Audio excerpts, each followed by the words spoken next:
All right. It is my pleasure this afternoon to introduce to you Justice F. Douglas McDaniel, a friend and colleague who served in this division for 24 years. Good afternoon, Doug. Good afternoon, Betty. Justice McDaniel was appointed directly from private practice to Division II of the 4th District Court of Appeal in 1974 by then Governor Ronald Reagan. And Justice McDaniel has indicated to me that, correctly so, he was nominated, confirmed to that position. Correct. He was confirmed 8 years after the creation of the division in 1966. During his tenure on this court, Justice McDaniel has served with all but 3 of the justices who have ever served in this division. He thus has much to tell us about himself, his colleagues, the work of the appellate court during his tenure, and the changing legal landscape. Doug, you hail from the Midwest. You hold an undergraduate degree from Purdue University. You became a Marine pilot in the Second World War, serving in the Pacific Theater, and you then followed all of this by attending and graduating from Stanford Law School. Tell me about the enrollment procedure for Stanford Law School when you enrolled in when was it? I enrolled in 1945, okay. A month or so before I started. By then the GI Bill had been adopted, and I had resolved some months before that to take advantage of it and to go to law school. So in December of 1945, I went into the law school's office, such as it was in those days, and I just thought of the lady's name, Marion McKendry, who was the secretary of the law school and secretary to the dean, Marion Rice Kirkwood. And I told Miss McKendry I wanted to enroll in law school. What could I do? And she asked me, do you have your undergraduate transcript? I had the good sense to bring that up, and I passed it across the counter. She said, wait here. In 15 minutes, she came back with some papers. She says, sign here. She says, you're in. It took 15 minutes to enroll in the law school. Well, times have changed. That's the understatement of the week, for sure. When did you graduate? From law school? Yes. In June of 1948. And had it always been your goal to become a lawyer? No. The decision was made in February as I sat out on Guam in the quarters with 9 other my pilot colleagues, and the news had just come over the radio that we had access to, news out there in the Pacific, that the Congress had passed the GI Bill. And immediately my colleagues began going around the room, oh, I can become a pharmacist now, I can finish my engineering degree. And as I sat there, I had the faintest idea of what I was going to do, but it seemed to me if there was going to be this government financed education, I really ought to take advantage of it. And so I'm sort of perverse by nature in that respect, and I can remember some years back the thought came unbidden that I was in a group of my fraternity brothers visiting down at Bloomington to Indiana University, and they got to talking about which group of students seemed to be the most burdened and the most drudges around the campus, and everybody agreed it was the law students. So seriously, in my perversity, I thought, well, if I'm going to get this free education, I should choose the most difficult there is. And that's, believe it or not, that's the ridiculous story about how I decided to go to law school. I had the faintest idea what lawyers did, anything. I just figured if it's going to be free, I should make it tough on myself. And the rest, as we say, is history. Yeah, I guess. You were a successful attorney in a private civil practice in the Imperial Valley for a long period of time. That was before your direct appointment to the appellate court bench.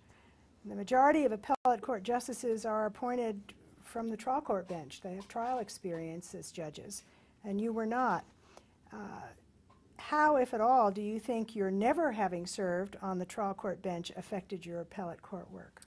Not in the slightest. There was a big push made back in March of 1974 to convince Reagan that a person, unless he or she had served on the trial court, was not qualified. And a fellow, or excuse me, a person named John Vukasin, who was on the Public Utilities Commission, had been nominated by Governor Reagan for a seat in District 1. And Seth Hufstedler and Justice Tabriner appeared at the confirmation hearing, which up to those days would completely pro forma. And they raised a big ruckus about the fact that John Vukasin had never been a trial lawyer. And so the commission took its issue under submission.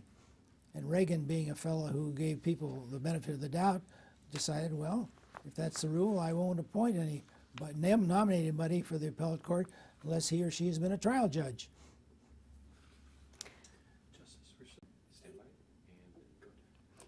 You had the great good luck and privilege to have as one of your colleagues retired Supreme Court Justice Marcus Kaufman. Tell us a little bit about that association and friendship.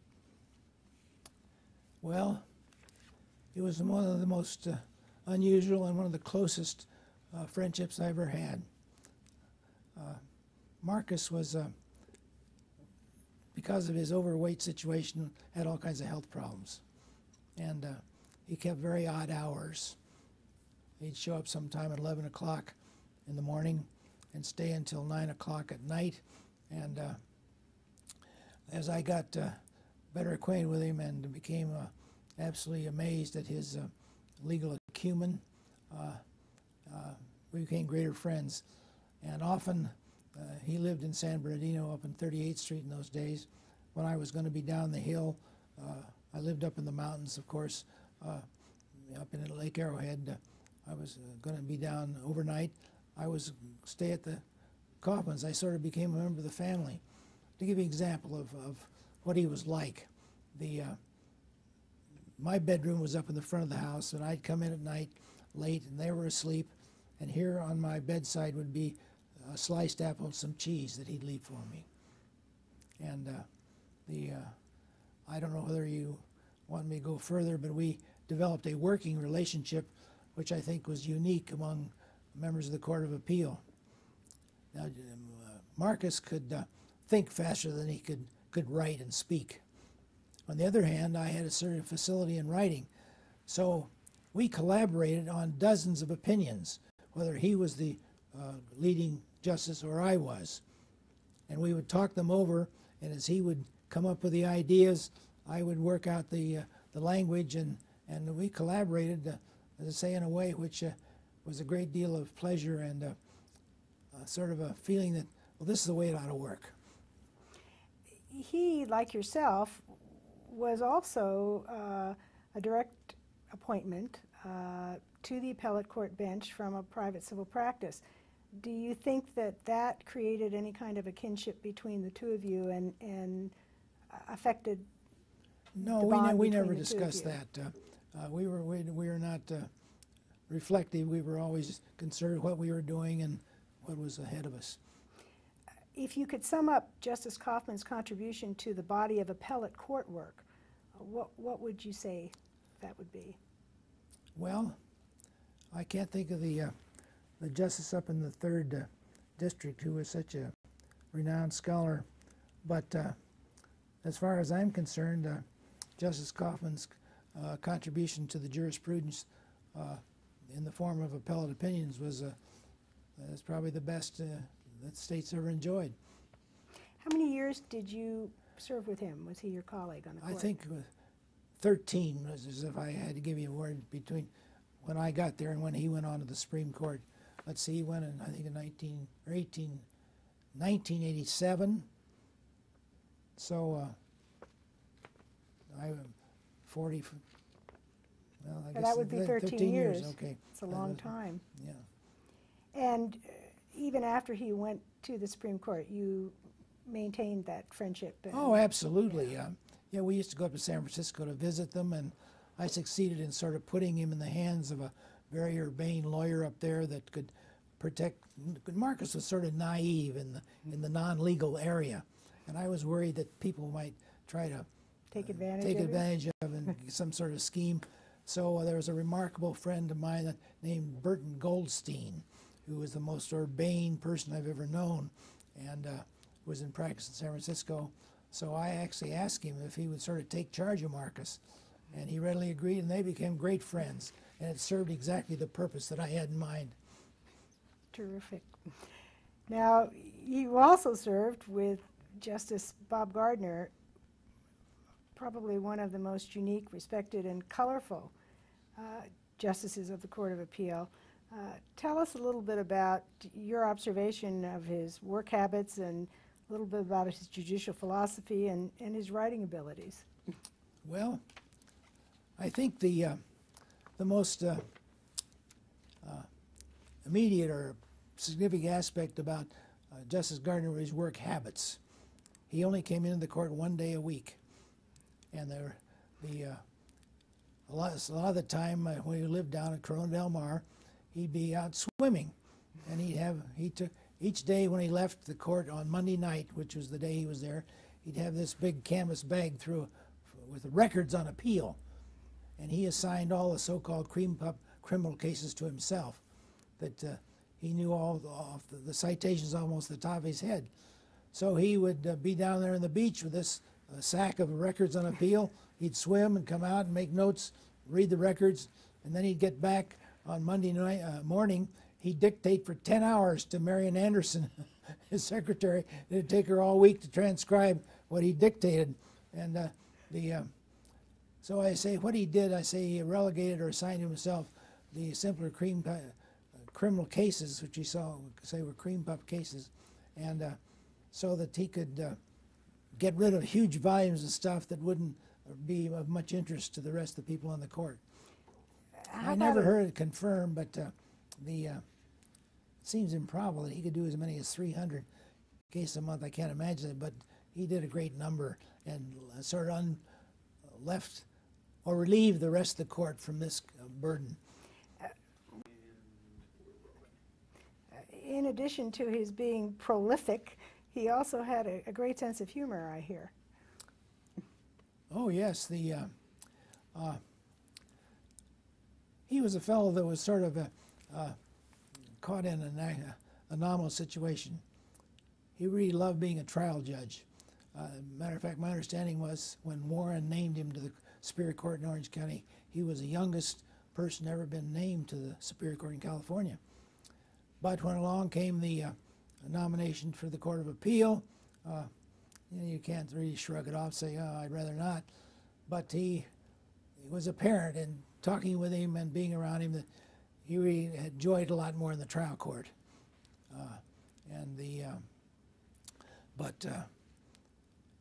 His, you say a sense of humor.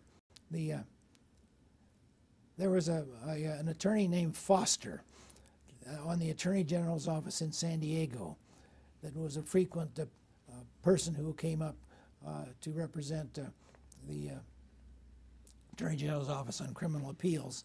And it was always just a kick to be on the panel with Justice Gardner when Foster was there, because they would get into this repartee back and forth, which just had everybody in stitches.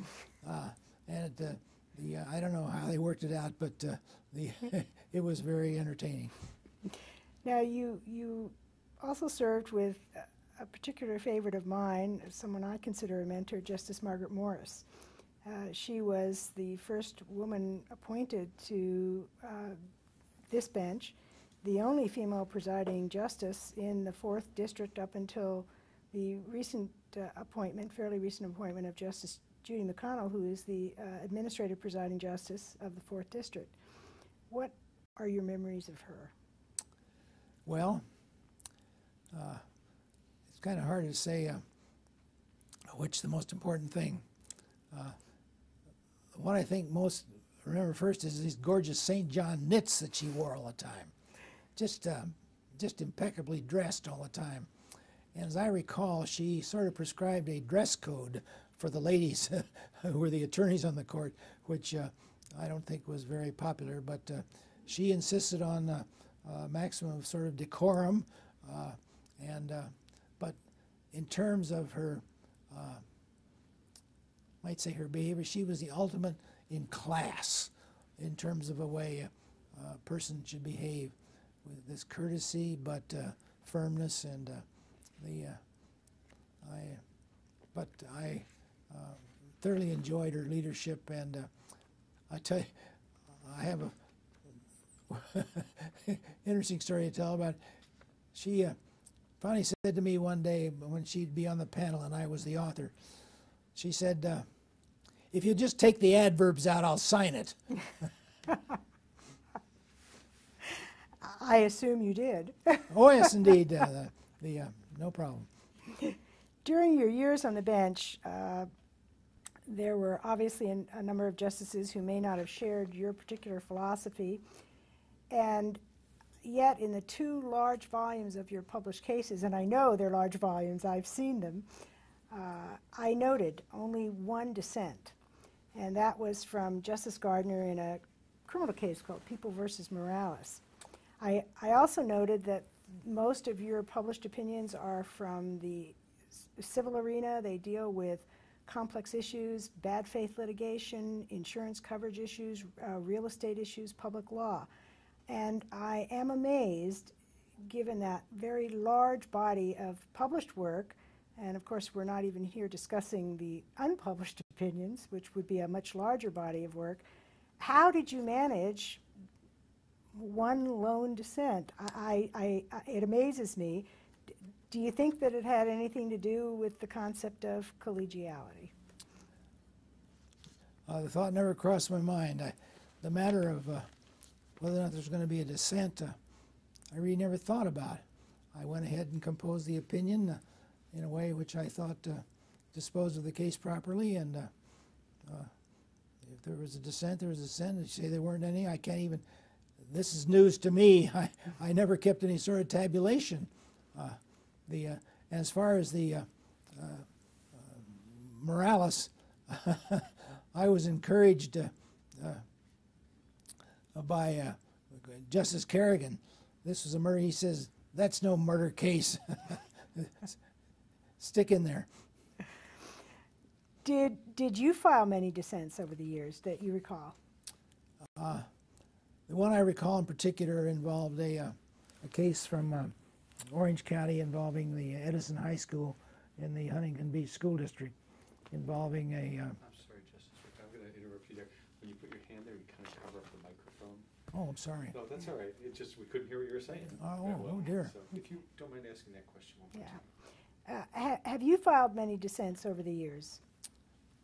I really didn't give any thought to tabulating them, but I do remember one in particular which I took a great deal of pride in writing because of the issue involving the so-called separation of church and state, which I might say as a side here I think is a ridiculous judicial aberration. The First Amendment says Congress shall make no law respecting the establishment of religion or the free exercise thereof.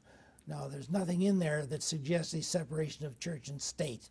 But getting on from there, what happened down in Edison High School, there was this group of young people who wanted to sit around during the lunch hour with Bibles and talk about their reaction to biblical passages.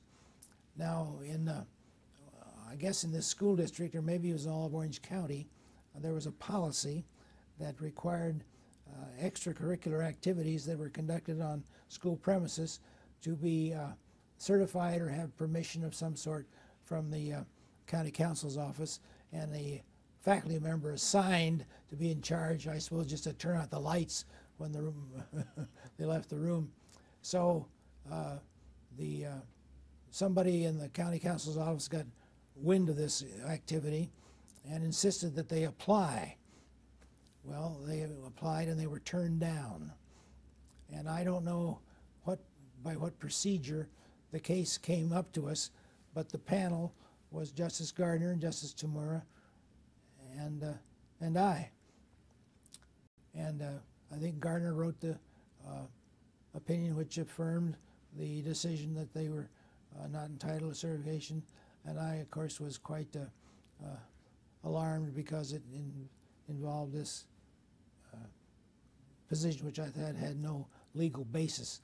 So I wrote this sign of impassioned dissent, which attacked on three theories: that there was, under existing authorities, they were entitled to do this. It was not sponsorship, it was sufferance of the religious activity. The second was a reevaluation of the whole concept of church and state. And then the third involved my interest in character education, which I point out that the present rule discouraged the advent of that sort of concept in the schools. And the almost laughable but tragic aspect of it was that despite what I thought was this brilliant dissent, the attorney for the plaintiff didn't get the petition to the Supreme Court filed in time, so it never really got a chance to have any impact on the case. But you certainly have remembered it. Oh, yes, indeed. In your years on the appellate bench, what type of relationship did you have to the trial court bench?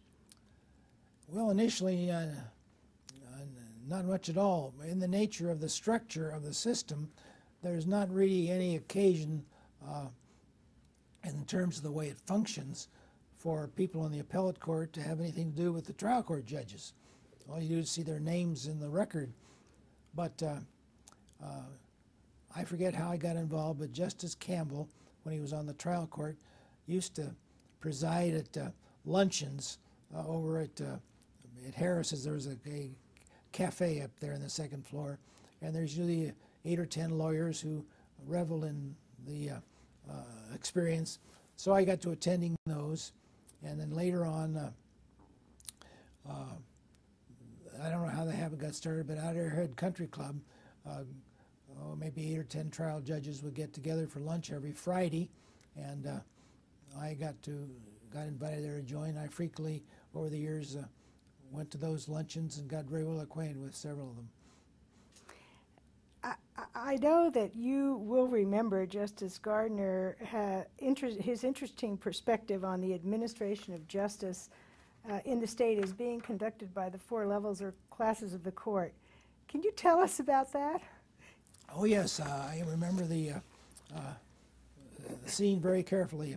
You know, he was on the Nimitz intelligence staff during World War II, and I was involved too, and so I recognized that we sort of had a certain military experience in common.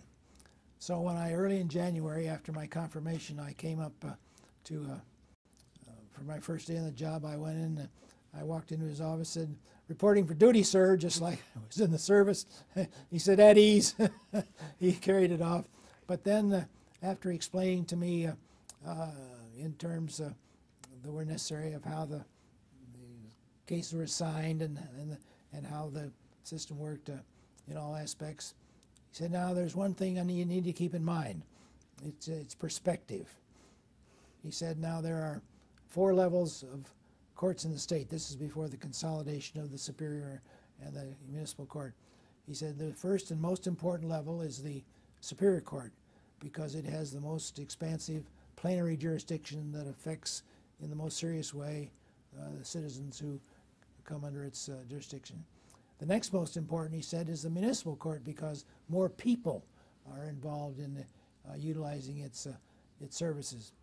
The third most important is the Supreme Court because somebody has to make the rules. And he says, for us, we just sort of sweep up.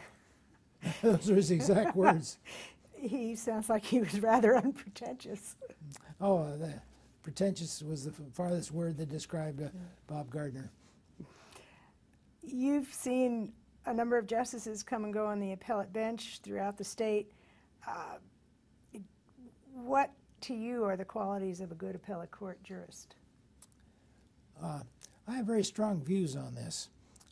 Contrary to a lot of people, it's not some sort of massive legal acumen like Justice Kaufman had. By and large, the kind of cases that the appellate court has to deal with in terms of my experience don't require a great deal of legal acumen. What is called for is facility with the English language, to write an opinion which the non-lawyer can understand. Matter of fact, I had a practice. I wrote the first paragraph like a sort of a paragraph in a Wall Street Journal article that told all about the case, and any non-lawyer should be able to read that and know what the case was about. If it did not succeed in that way, then it was not a success. And then so I think facility with the language in terms of writing it is the key ingredient for a successful or useful, let's say, appellate justice. Do you believe that that concept of facility with the language, making the opinions readable by the layperson, has been adopted readily in the state? Hardly.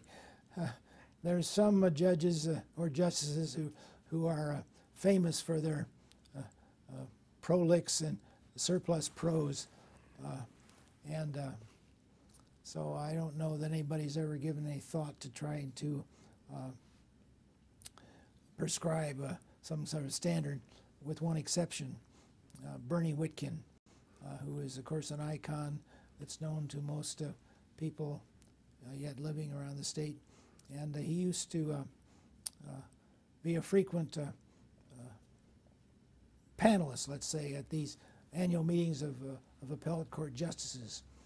And he would pick on occasional this judge and that judge for some opinion which he thought was susceptible of humorous criticism. And he took me on several times. But he was quite serious in pointing out that the way to write an opinion is in longhand on the yellow foolscap. He says, you get that dictaphone, the microphone in your hand, he says, you just run off at the mouth unnecessarily. But if you have to write it down, you'll be a little bit economic in your prose, and that's what I suggest, and that's what I did. And I remember walking into your chambers and seeing your long legal yellow pads, and you're writing the opinions in longhand. Now, I know that you have since started using computers. You still write, you're working on your memoirs, you still write in longhand? No, I'm not writing memoirs. I'm writing a book, but it's quite different from the ordinary memoirs. I'm using the word processor because I've learned to compose that way, and it puts in a form that's going to make it much more, I don't have to get anybody to transcribe it to get it ready for what's called the vanity publisher that it'll eventually go to. So you have moved from the longhand to the use of the word processor, modern technology. Yeah. How do you think your judicial philosophy evolved over the years? And I think you have an interesting point of view on judicial philosophy. Tell us. I'm not aware that I have any. That's what I thought. I have certain biases that I had to deal with. I had only been in law school a week before I came to the conclusion that most personal injury plaintiffs were malingerers, and I haven't changed that opinion over the years. But of course, I couldn't let that impact the handling of any given PI case. But in terms of philosophy, I can't see where that has any impact or any role in our job. Here's the record on appeal, read it and decide it. Oh, what's philosophy? I don't even know what judicial philosophy means.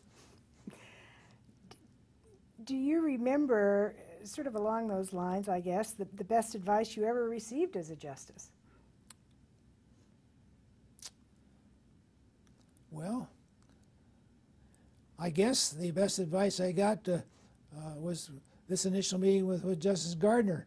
He said, just keep your perspective around here where we just sweep up.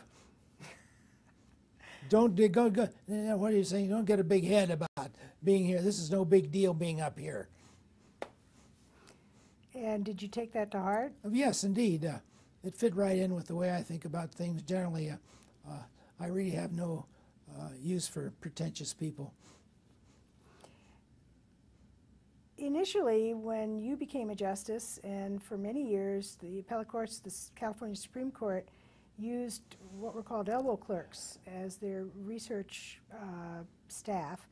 And the courts of appeal, as well as the Supreme Court, have now replaced that concept with the idea of permanent legal research staff. And that's been attributed, as you know, largely to the increasing workload, caseload, the efficiency of not having to reinvent the wheel by having new attorneys coming into the chambers every year or two. Do you believe that has been a positive change in the appellate court culture? Well, it's hard for me to formulate an opinion on that question. I can remember with considerable satisfaction the young people, and all things being equal, I always hired women instead of men as being research attorneys. I hate the word clerk. They're research attorneys, entitled to respect and deference. I think the word clerk is demeaning. Anyway, I enjoyed the coming and going of these delightful young people, and in that respect, I think my attitude is different from a lot of people who serve as appellate justices. I thought the most lasting and satisfying aspect of this job was the friendships I made with these young people who worked in succession for me. You talked about seeing these 2 volumes of my published opinions. If you open the cover, you'll see that there's a sheet there in which 15 of them have signed appropriately. Nancy I gave her first job out of law school 25 years ago. Her name was Nancy Butterfield. She's Nancy Smoknon, works for Justice Ramirez at this division. And she went to the trouble of mailing this sheet around to all these 15 people to get this signature to affix within inside the cover. And but the transition from elbow to regular really didn't bother me. I might say, backing up to the matter of the elbow clerk, I kept going back to Stanford to try to hire somebody to come down there. I never could get anybody to come down. Most Stanford graduates in those days had 5 offers with big law firms. Why come out to the boondocks in San Bernardino against the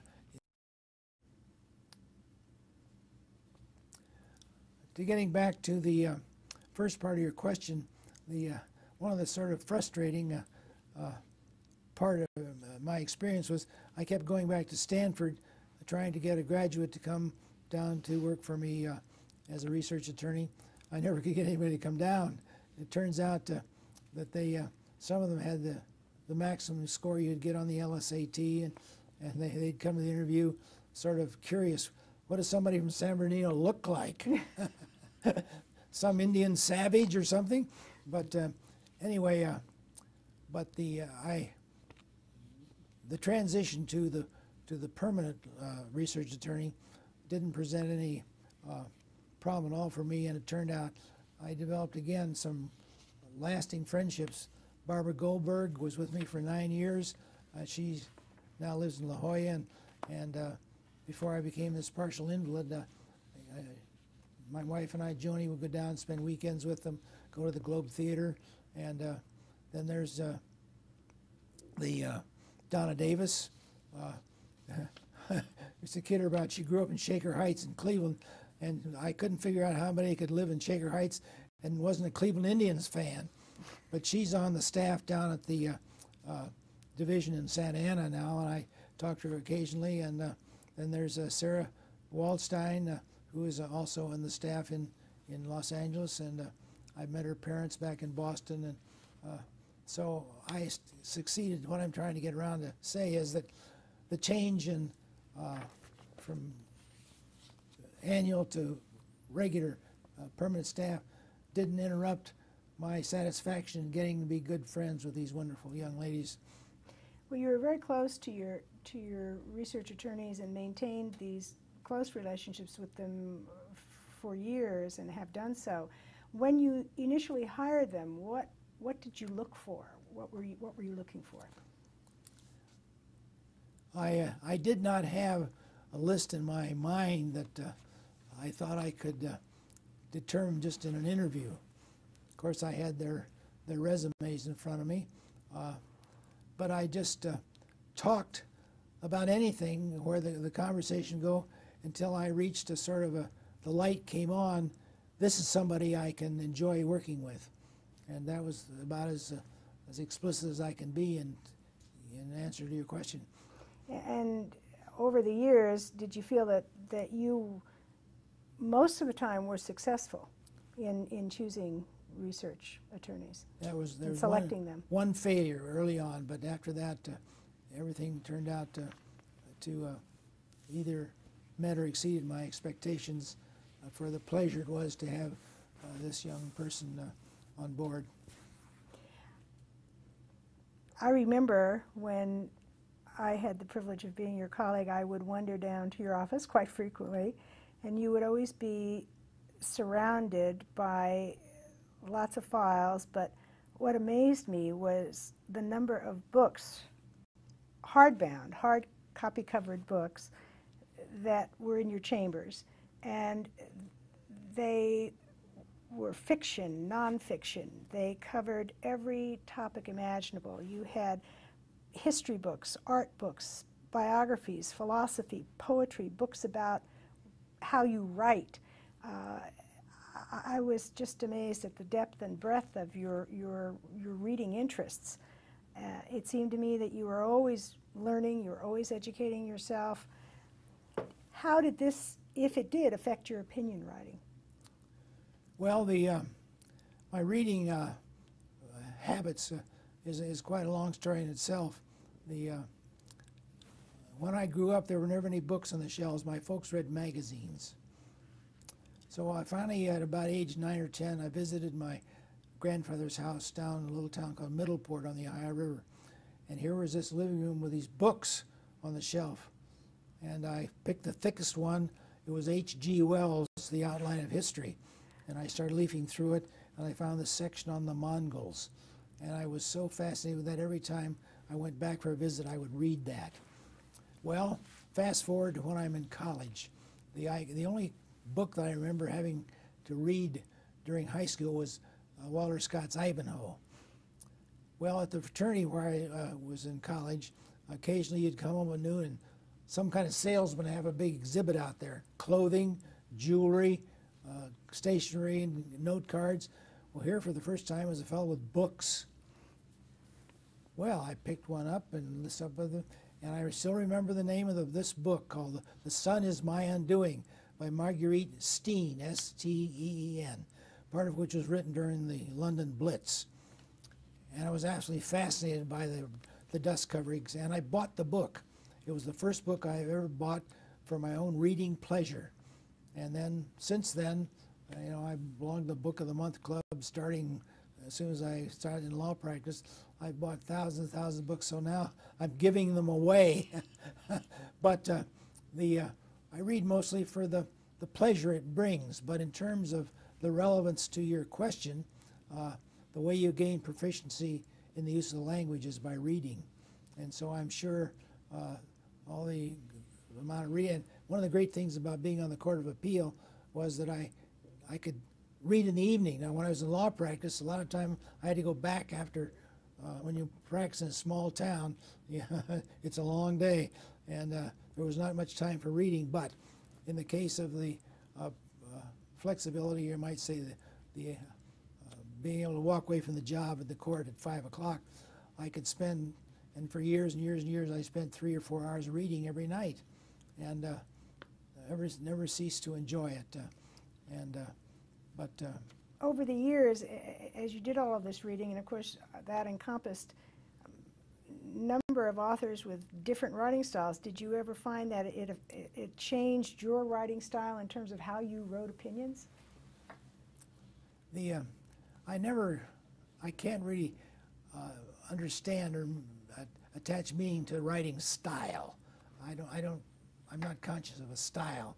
I have certain rules that I try to follow in composing. Never use the same noun or same verb in one paragraph. Never use the same preposition in the same sentence. Always mix infinitives and gerunds so that there's not get boring. But as far as style goes, I don't know. But I've noticed that my preference for authors has evolved. I originally was really fascinated with Michener. but then he became so, he had this big staff that do all this research, and I loved Hawaii and the Source and Centennial, and then he wrote this book called Poland. 3 pages were devoted to how to cure ham. I never read another Michener. And then I got interested in all the Ludlam books, and then those got to be stylized. So I've reached a point where I think David Halberstam is the most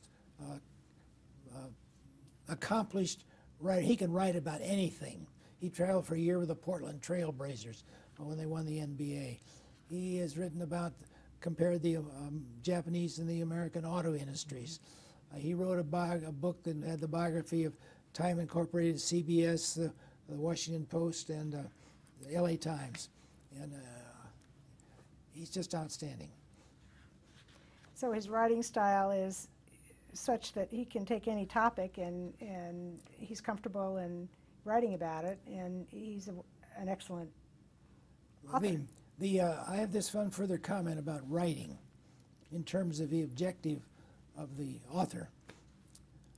You've had the experience, I'm sure. You're reading this engrossing story, and you're going along, and all of a sudden you reach a point where some ambiguity or awkward diction distracts you from the story.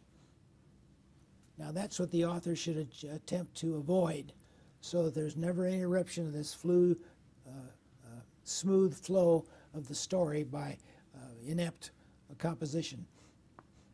And that's where Halberstam is such a superior writer. So from the reading of good writers, you obviously picked up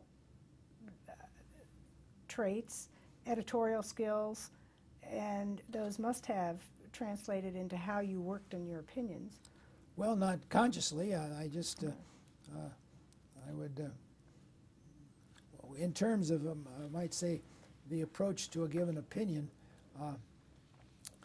I would never read the briefs until I went through the record on appeal. I'd go through the record on appeal backwards. I'd take the judgment, the findings, anything like this, and go through the record until then I would formulate what I thought were the issues, and then I'd pick up the briefs, and sometimes it was quite a shock to realize that the lawyers really didn't know what the case was about. But that's the way I went about trying to approach the drafting of an opinion. You have been a lawyer and a judge for half of the 20th century. You graduated, as you told us, from Stanford Law School in 1948. You became a deputy DA in Imperial County. You were in private civil practice for over 15 years, I believe, in Imperial County. You were very active in the Bar Association. You were president of the County Bar Association, delegate to the California State Bar Conference of Delegates, chair of that organization. You sat on the board of trustees for the Rural California Legal Assistance Program. You sat on the State Bar's disciplinary board, and you've been on the Court of Appeal for 24 years. What to you, given that breadth of professional associationship with the bar and, of course, with your colleagues on the bench, what to you has been the most significant change that you've seen in the practice of law over those years? Well, I don't know how to answer that without being too, somber. But I did not notice much of a change in the practice of law during the years I was an attorney.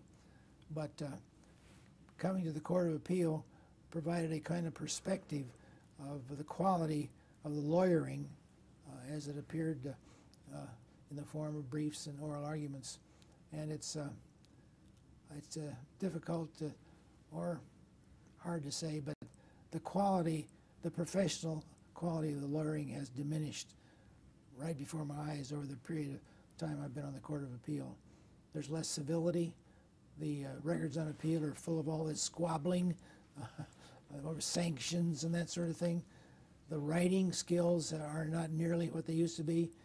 Some of the briefs are just disgraceful. Perhaps that's a strong word, but in terms of the quality of the writing. So I think that the the quality of the lawyering has definitely diminished. Have you, from your vantage point, seen any change in the attitude of the public toward the bench and the bar over the years? Oh yes, I mean, you don't have to go much more than the O'Reilly factor every night, where the lawyers and the judges are under extreme attack and expressions of disapproval by huge numbers of the public. Being a lawyer now is sort of a title of of disrespect. Did you enjoy the practice of law? Well, how can I put it this way? Kaufman was what I call a wild blue yonder lawyer. I mean, he really reveled in the formulation of issues. I found the practice actually sort of boring. Now, you remember my story about how I got into go to law school? Yes. And the people down there at Indiana University saying the law school students were the drudges. It was true. Law school was three of the most boring years I ever spent.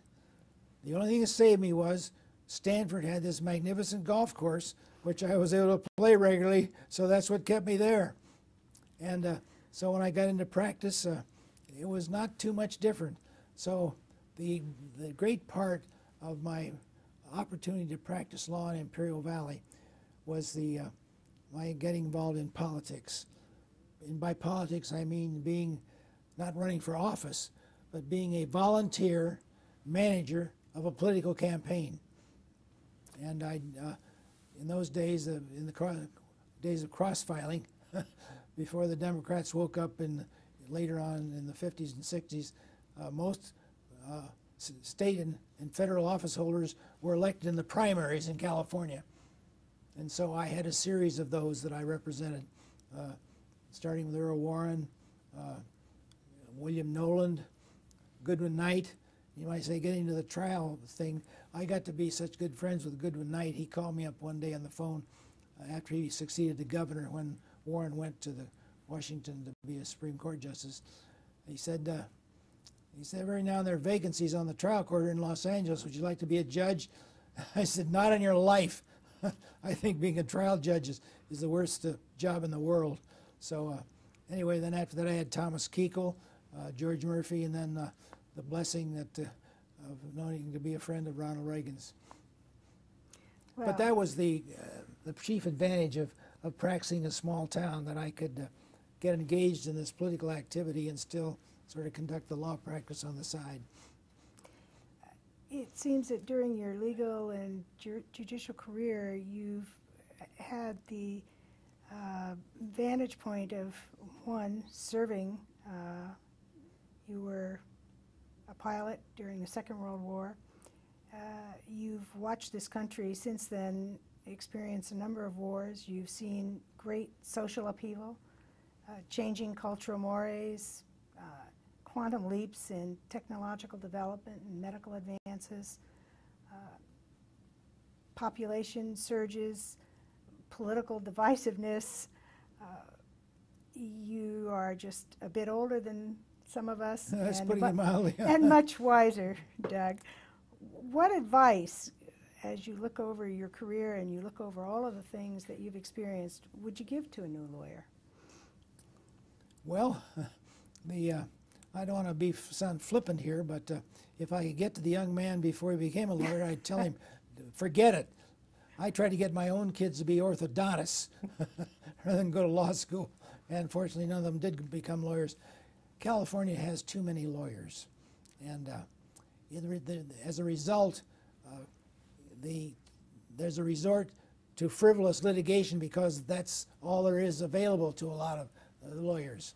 And but in terms of taking the question more at face value, the best advice I can give to a lawyer is the way to be successful is to achieve the greatest proficiency in your ability to speak and write the English language. And moving up a step to a newly appointed appellate court jurist? Well, I really don't think I have a readily, let's say, expressible answer to that, because again, it's the same thing.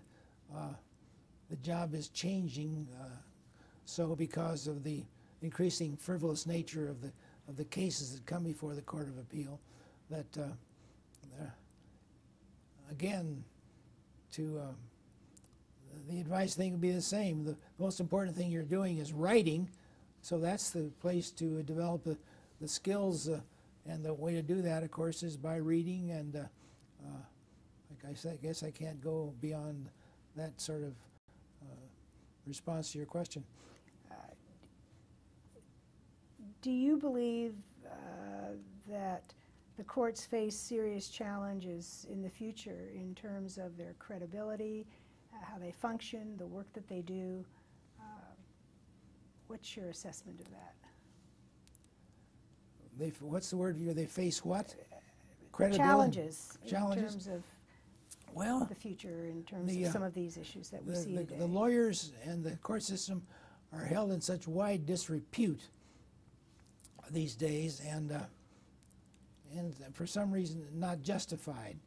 There's a string of judges that Bill O'Reilly has tabbed that give these non-existent sentences to child molesters, and that creates a tremendous amount of public animosity and disdain for the courts and lawyers. I think if anything is going to ever change, which I really have any doubt, the only thing that can be done by the members, the people on the courts, is to just ignore this claptrap criticism and just to stick to doing the job the best they can and hope for the best. What did you enjoy most about your judicial career? These wonderful friendships that I made with these young people that, as they came along as my research attorneys. No question about that. I, of course, made some good friends on the court itself, including you and Manuel Ramirez and the Gardner and I were great friends, and Kaufman. But there's I think finally the quality of life that one could say is enjoyable is the nature of the personal relationships that he or she has. And there's no lasting satisfaction out of writing a legal opinion, but there is indeed about becoming close friends with your colleagues. How would you like to be remembered in terms of your judicial career? I couldn't care less. I mean, it's a thought that it never crosses my mind. Be remembered. I don't have any. It never occurs to me that people would be thinking about me when I'm gone. So the answer to that, be as candid as I can, never occurs to me. Do you think of yourself in terms of having a legacy with regard to your judicial career? Nope. The one case I wrote, in my view, which might have some significant impact on the California jurisprudence, Bro against Glazier, was summarily rejected by a judge up in the 3rd District. So I don't think I have any legacy, you might say, I wrote over 2,000 opinions, and only 180 or so were published, and so I have no view about a legacy, and I doubt if there is any. Obviously, you enjoyed being on the bench. You remained for 24 years, long past the time when you could have retired. There must have been, and as I see, obviously some things that you did appreciate about it. What was that, and how did that, if any, impact your life, your family, your friends, your community? Well, finally, everybody's got to make a living, and so in this case, it represented a wonderfully convenient way to make a good living and have the freedom to do all the other things that I wanted to do. Going back to 1968, I had given a lot of time to the Republican Party and the state bar. I never made much money as a lawyer, and suddenly, here along, and I was getting to the age suddenly. He said, "Well, what am I going to do when it comes to retirement?" So I looked around, and I thought, well, looks like the Court of Appeal should be a place to shoot for. And I had the good fortune at that time, I was on the first disciplinary board created by the legislature in 1965. The Board of Governors used to handle these questions, but it got to be such a lot of work, they created a separate board, and each member of the Board of Governors nominated a person, and I was picked by John Cranston, who was the representative on the board from San Diego, District 9. And so we drew lots among this first 15 as to who would have the 3-year, 2-year, and 1-year terms. And I drew a 3-year, and so did William French Smith. That name should mean a lot to you. He was one of the original Reagan kitchen cabinet, and eventually became one of Reagan's attorney generals. And so when I got this notion about the Court of Appeal, I said one night when we were out having drinks and dinner after one of the sessions of the disciplinary board, I mentioned this to him, and he said, "Write us a letter." That was a tip-off, which I did. And so it took from 68 to 74 of this letter writing and various other kinds of efforts to maneuver a nomination, which there was a lot of pitfalls, which you don't have time for here. You mentioned that one of the things that has been a great joy to you, and this was in an earlier conversation, sort of an off-the-record conversation, was your involvement with character education, and that you appreciated the fact that you, as a justice on the Court of Appeal, it gave you somewhat of a forum and a format and an opportunity, a platform to be involved yourself with this. And are you still involved with that, and what is the character education? Well, this is a long story. I don't know how much time we can take here, but as a lawyer, I was involved in haranguing juries. I might say here that I have total disdain for the jury system as a way, except in criminal cases. But most civil cases are beyond the capacity of a lot of jurors to manage. So in 26 years of trying cases, I never once asked for a jury, but frequently the other side did, so I had to deal with them. So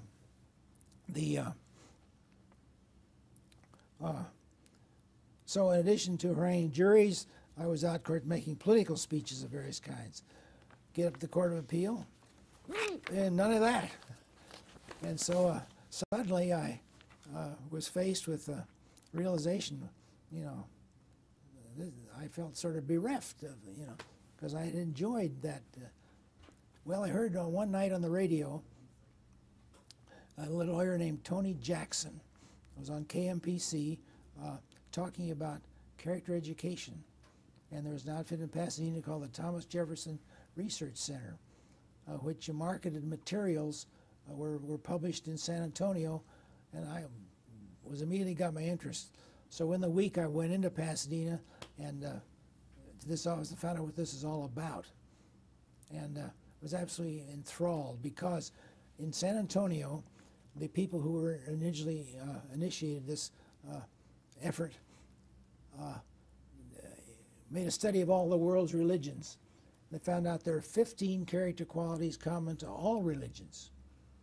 And so to advocate, let's say, honesty as a way a child should behave does not impinge upon anybody's religious sensibilities, because all religions believe that honesty is a character trait to be practiced. So one thing led to another, and so on Law Day in 1980, I composed a speech to the Rotary Club. I was asked to program today, and I started to talk about character education. And it was sensationally received. And so for 15 years, weekly, somewhere in this country, I gave the same talk, which I refined over the time to increase its, I thought, effectiveness. But the thing that the Court of Appeal facilitated was the flexibility to drive out.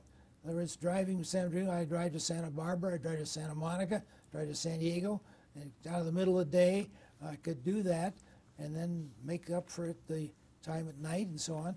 So that was the chief benefit of this interest of mine being on the court afforded, the flexibility to pursue this effort to propagate the concept. Well, thank you, Justice McDaniel. We've appreciated your giving us your time this afternoon, your candor, and most of all, your 24 years of public service as an Associate Justice on the California Appellate Court. It's been a very interesting and enlightening session. Thank you again. Well, any conversation with you, Betty, is always a pleasure.